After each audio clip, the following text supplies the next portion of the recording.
Kesehatanlah yang merupakan kekayaan sejati, bukanlah kepingan emas dan perak. Sepertinya menjadi kata bijak yang tepat untuk Hajah EN Harohyani. Bagaimana tidak, semua harta berlimpah, kesuksesan usaha, dan keharmonisan keluarga yang diraih selama ini mendadak jadi seolah tak berarti lagi saat EN mengetahui dirinya mengidap kanker serviks. Saya kumpulin anak-anak, saya kasih tahu bahwa saya itu terdiagnosa kanker gitu. Saya langsung minta doanya gitu, karena besok mau dioperasi gitu. Saudara-saudara pada ngaji semua itu waktu itu mendoakan saya gitu, anak-anak, saudara gitu semua pada kumpul. Awalnya perempuan 45 tahun pemilik usaha catering di Majalengka ini mengira ia sakit biasa. Pasalnya gejala yang dirasa hanya perut kembung, mual, dan batuk saja. Dulu saya itu awalnya saya itu lemas, perut kembung, mual. Terus batuk itu nggak sembuh-sembuh, udah lama gitu. Pas itu lemesnya parah banget. Saya minta dirawat gitu sama anak-anak, saya dirawat di Majalengka gitu. Pas itu lemesnya masih tetap, makin lemes terus gitu. Pas ya saya dari situ langsung ada sesek gitu, kalau tidur suka sesek gitu. Beberapa kali berobat ke rumah sakit, kondisinya tak kunjung membaik. Bahkan ia mengalami pendarahan setiap kali berhubungan intim. Akhir Maret 2022 jadi hari yang paling menyedihkan bagi EN. Ia tak menyangka jika kondisi tersebut mengantarnya jadi salah satu penyintas kanker serviks. Ya, kalau di rumah sakit tuh gimana ya? Ya bikin takut aja gitu.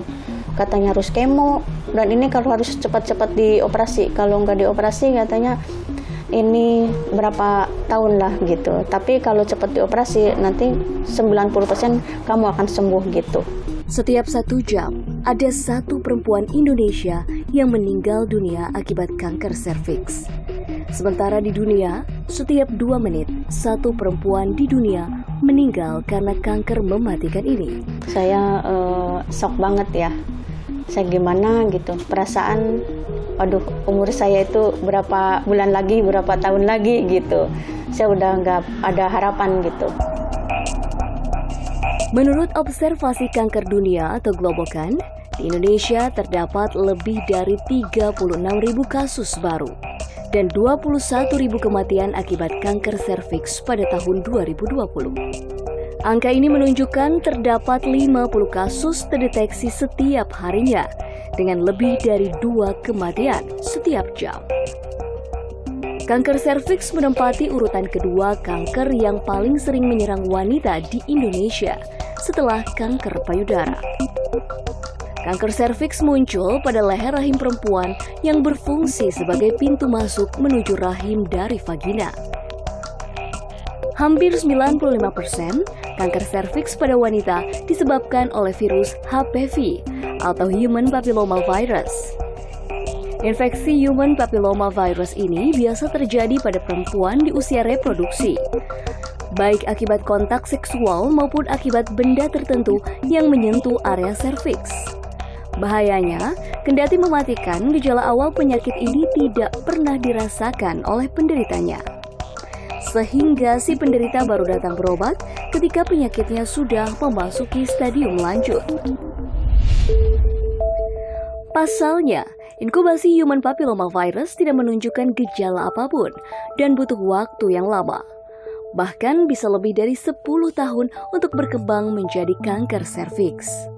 Banyak yang mengabaikan gejala awal kanker serviks, seperti keputihan, sakit pinggul, pendarahan saat berhubungan intim, hingga head yang tidak teratur. Penyintas kanker serviks harus berhadapan dengan tindakan medis, berupa kemoterapi, radioterapi, operasi, bahkan hingga kombinasi dari ketiganya. Namun, kabar baiknya, penyakit kanker serviks bisa disembuhkan, bahkan tanpa prosedur kemoterapi maupun operasi. Nah saudara, itu dia tadi tayangan yang menjadi pembahasan kita pada hari ini dengan tema solusi sembuh dari kanker serviks. Tentunya tema ini akan dibahas lebih dalam bukan oleh saya sendiri, tetapi juga ada dua dokter yang sudah hadir di sini, yaitu ada Dr. Rian Fabian selaku dokter spesialis bedah konsultan onkologi yang kini sedang bertugas di Rumah Sakit Kanker Nasional Darmais, dan juga ada Dr. Arif Naufal selaku dokter dari CMI Hospital. Seperti apa perbincangan yang akan kita gali? Jangan kemana-mana, tetaplah bersama kami dalam Bincang Kita.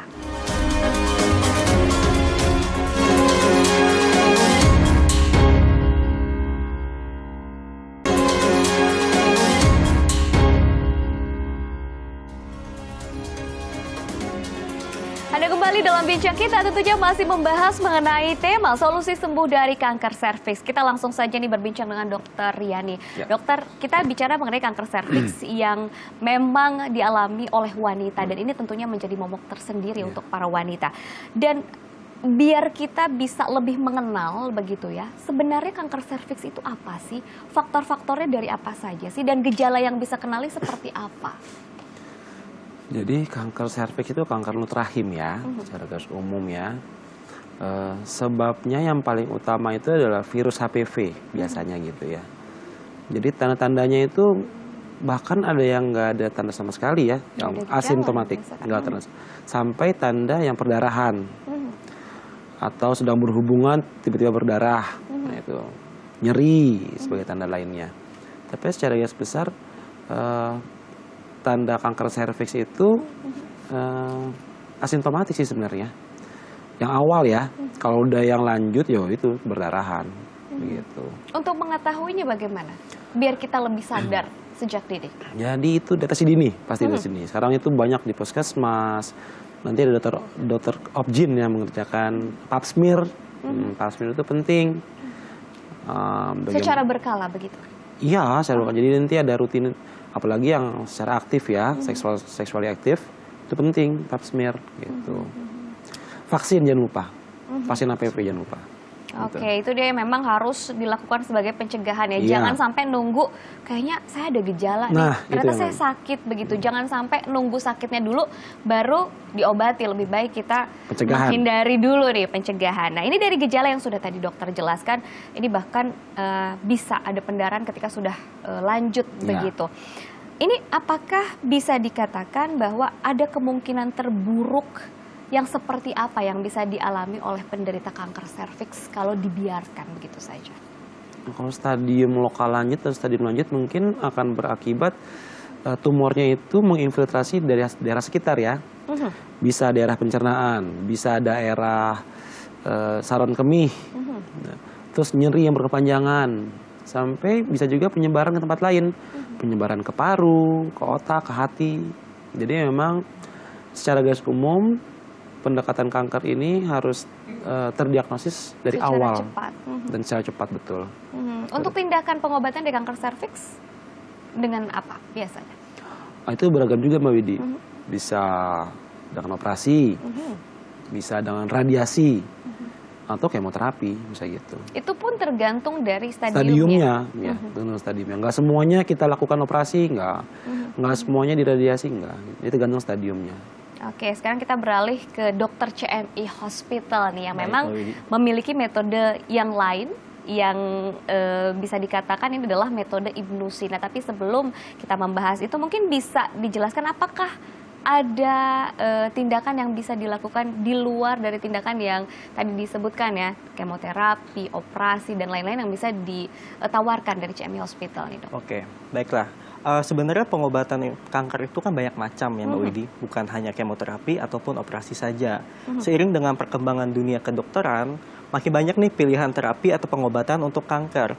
Nanti dokter akan menjelaskan terapi-terapi tersebut dan menginformasikan mana terapi yang nyaman dan tepat sesuai dengan penyakitnya. Untuk menentukan pilihannya, itu kami serahkan kembali ke pasien. Karena bagaimanapun pasien itu memiliki hak otonom untuk menentukan terapinya, seperti itu. Tapi yang pasti hati-hati, jangan sampai saya nggak mau operasi, saya nggak mau terapi, akhirnya mencari alternatif lain yang memang tidak terbukti nih secara medis atau tidak bisa dipertanggungjawabkan. Nah, ini banyak sekali terjadi di masyarakat ya, Dok ya. Nah, terkait hal ini kita bisa saksikan tayangan yang satu ini. sebagai pembelajaran untuk kita semua.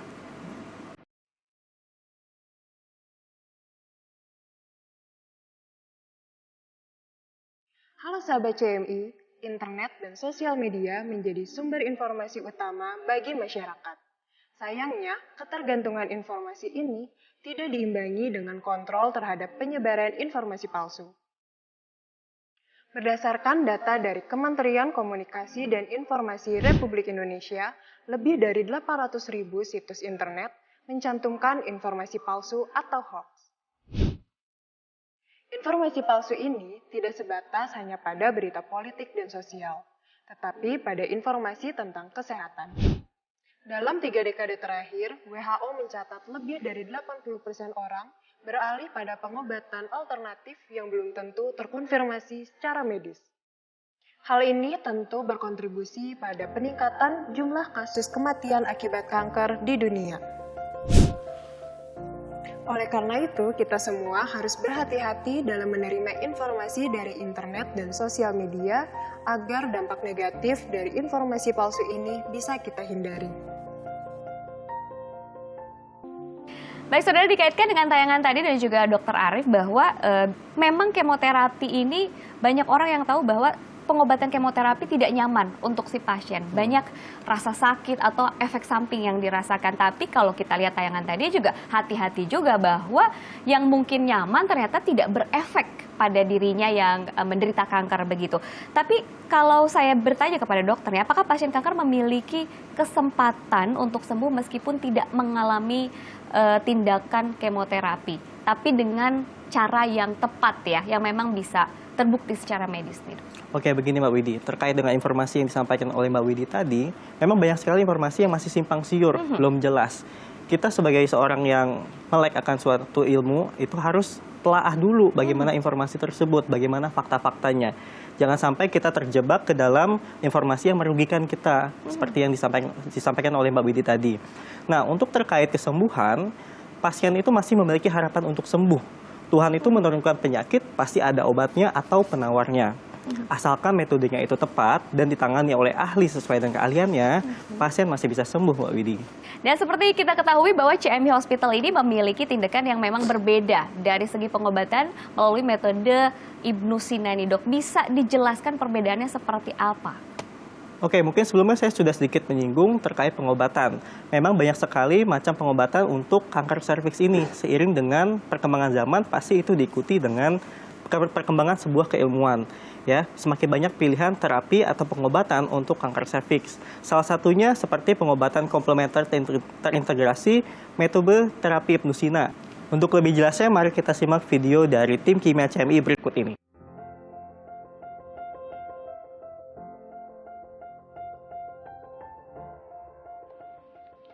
Halo sahabat CMI, pilihan pengobatan kanker serviks sangatlah banyak.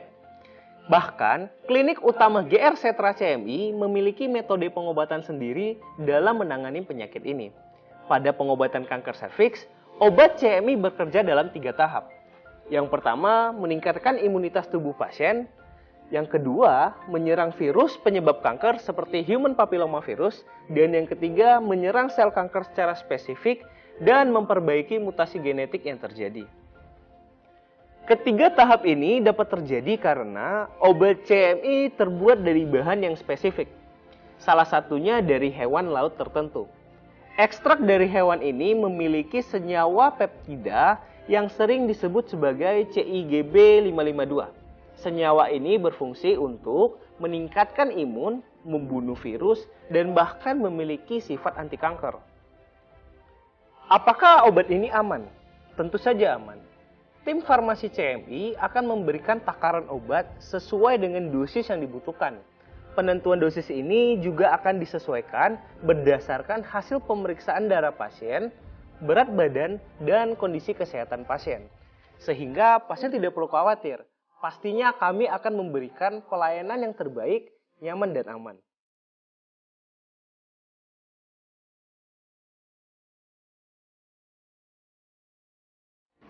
Kalau melihat tayangan tadi tentunya semakin membuat penasaran ya seperti apa sih metode Ibnu Sina yang diterapkan di CMI Hospital ini untuk tindakan terutama tindakan kanker serviks. Seperti apa kita akan gali usai jeda, jangan kemana-mana, tetaplah bersama kami.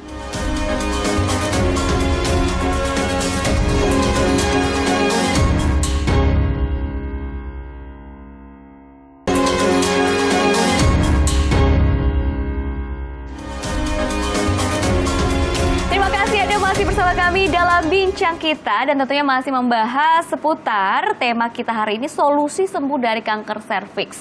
Dan seperti janji saya nih saudara, bahwa untuk Anda yang ingin mengetahui lebih dalam, semakin penasaran bagaimana metode Ibnu Sina ini diterapkan di CMI Hospital, yuk kita saksikan sama-sama tayangan berikut ini. Kanker terjadi akibat pertumbuhan sel-sel abnormal yang ganas dan tidak terkendali di dalam tubuh. Penyakit ini diperkirakan sudah ada sekitar 3.000 sebelum Masehi. Karenanya, kanker jadi perhatian para dokter dan ilmuwan dunia karena efek yang ditimbulkan sangat mematikan. Jauh sebelum peradaban pengobatan modern tercipta, Ibnu Sina telah melakukan penelitian dan merancang komposisi obat untuk pengobatan kanker yang ditulis di dalam karya bukunya The Canon of Medicine Al-Qanun fil Al-Tib. Formulasi Ibnu Sina yang dikenal kehebatannya di seluruh dunia dijadikan dasar pengobatan di Canon Medicine Indonesia atau CMI Hospital.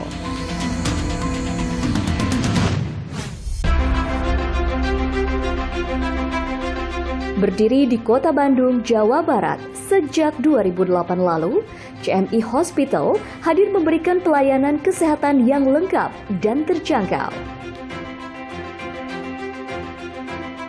Dengan mengadopsi metode pengobatan komplementer, kedokteran klasik timur berbasis formula Ibnu Sina yang terintegrasi dengan metode konvensional kedokteran modern, terapi medis di CMI Hospital menjadi lebih nyaman, minim efek samping, dan tanpa tindakan invasif.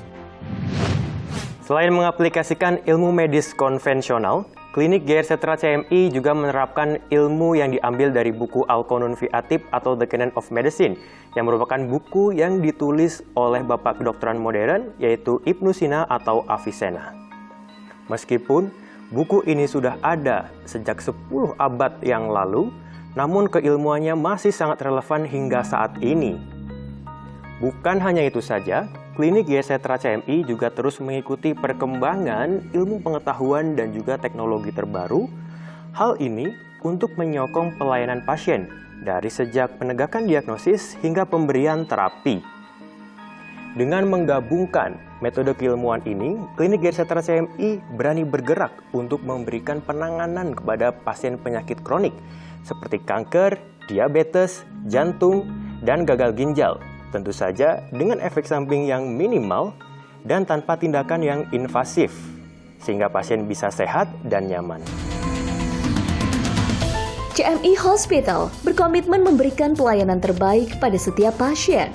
Dengan dukungan fasilitas medis yang dilengkapi dengan laboratorium, tenaga dokter ahli, ruang rawat jalan, dan ruang rawat inap, serta instalasi farmasi medis dan komplementer yang lengkap.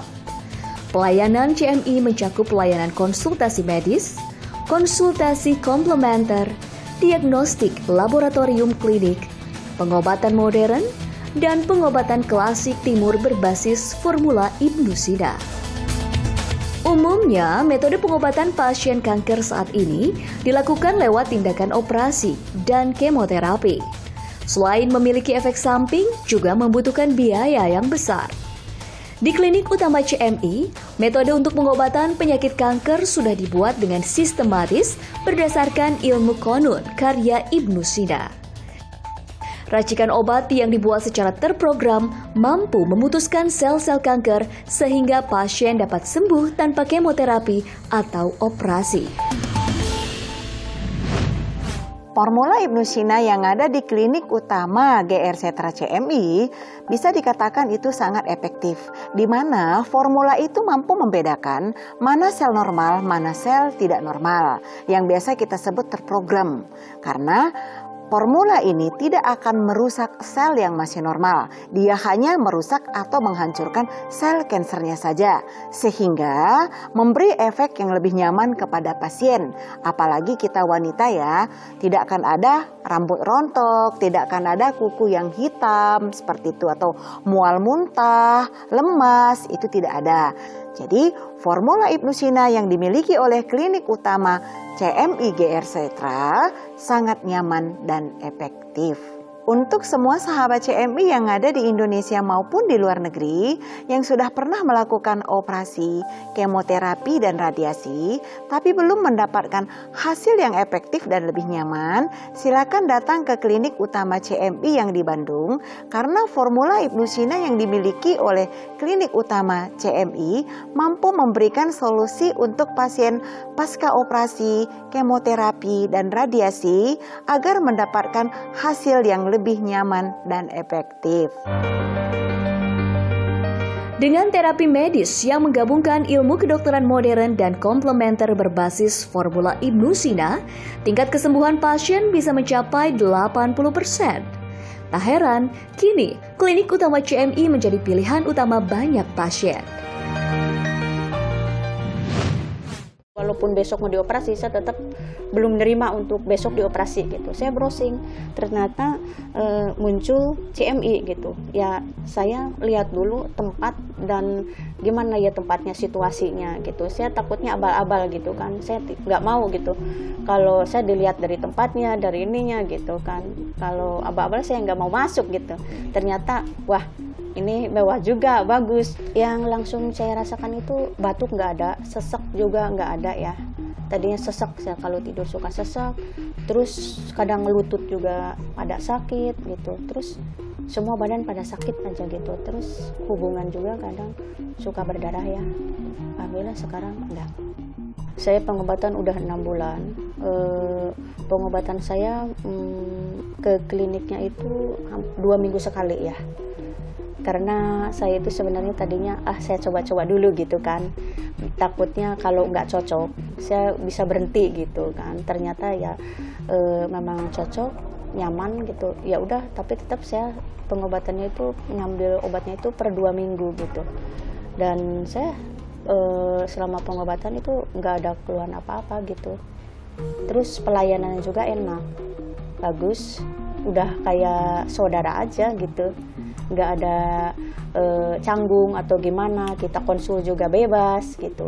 Saya itu ya takut, nomor satunya itu takutnya karena ibu saya juga kan terdiagnosa kanker paru-paru dulunya gitu kan. Dia nggak kuat karena perawatannya di rumah sakit. Saya belum tahu, padahal ini mungkin udah ada gitu kan CMI, cuma saya belum tahu ada CMI gitu. Jadi dia sampai nggak ketolong gitu. Sekarang saya alhamdulillah gitu, ada CMI gitu. CMI Hospital hadir memberikan solusi tak hanya untuk penderita penyakit kanker, namun juga penyakit mematikan lainnya seperti jantung, gagal ginjal, dan diabetes.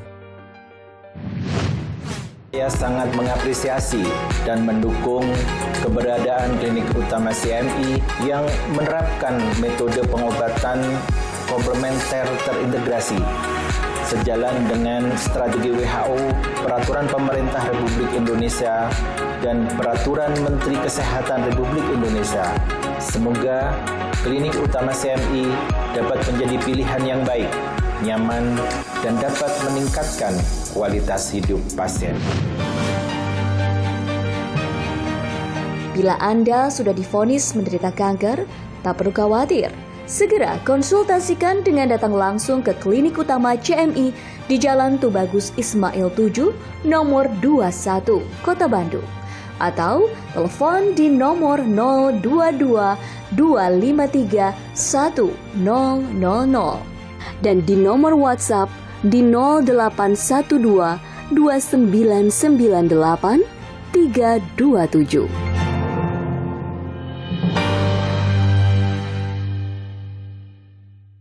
Ya saudara, dengan tayangan tadi kita sudah mengenal nih bagaimana metode Ibnu Sina ini diterapkan di CMI Hospital. Dan sebelum kita tutup perjumpaan kita hari ini, tentunya saya ingin bertanya juga nih, ada yang ingin disampaikan tentunya oleh Dr. Rian kepada masyarakat, mungkin himbauan ketika kita ingin menghindari nih agar jangan sampai terkena kanker serviks, terutama untuk kaum perempuan begitu. Dan ketika sudah didiagnosis mendapatkan penyakit serviks ini atau kanker serviks ini, apa yang harus dilakukan? Tahapan apa untuk agar tetap tenang? Baik Mbak Widi. Ya, jadi mungkin tadi di awal sudah saya katakan bahwa vaksinasi dari virus HPV ini penting untuk pencegahan kanker serviks, deteksi dini itu penting. Terus ya mungkin agak tabu ya yang saya harus omong ya, nggak usah berganti-ganti pasangan bebas gitu ya, secara bebas, karena itu juga memicu untuk jadi kanker serviks. Untuk teman-teman yang sudah terkena, pasien-pasien yang sudah terkena kanker serviks, nggak usah khawatir, temui dokternya untuk mendapatkan informasi lebih baik. Dan saya berharap keluarganya juga mendukung dan support para penderita kanker serviks ini, karena mereka butuh bantuan dari sekeliling, saya rasa. Mungkin itu kali Mbak Widi. Jadi memang harus disupport bukan hanya dari segi secara pengobatan medis saja ya, untuk fisiknya ya, tetapi penting. juga psikisnya juga perlu disupport seperti itu. Baiklah Dr. Rian dan juga Dr. Arif, terima kasih banyak atas waktunya. Tidak terasa nih 30 menit sudah berlalu, berarti waktunya kami bertiga pamit undur diri dari hadapan Anda. Semoga perbincangan ini bermanfaat terutama bagi kesehatan Anda sekeluarga. Saya Widi Duna dan pamit undur diri. Sampai jumpa dan selamat beraktivitas kembali. Sehat selalu.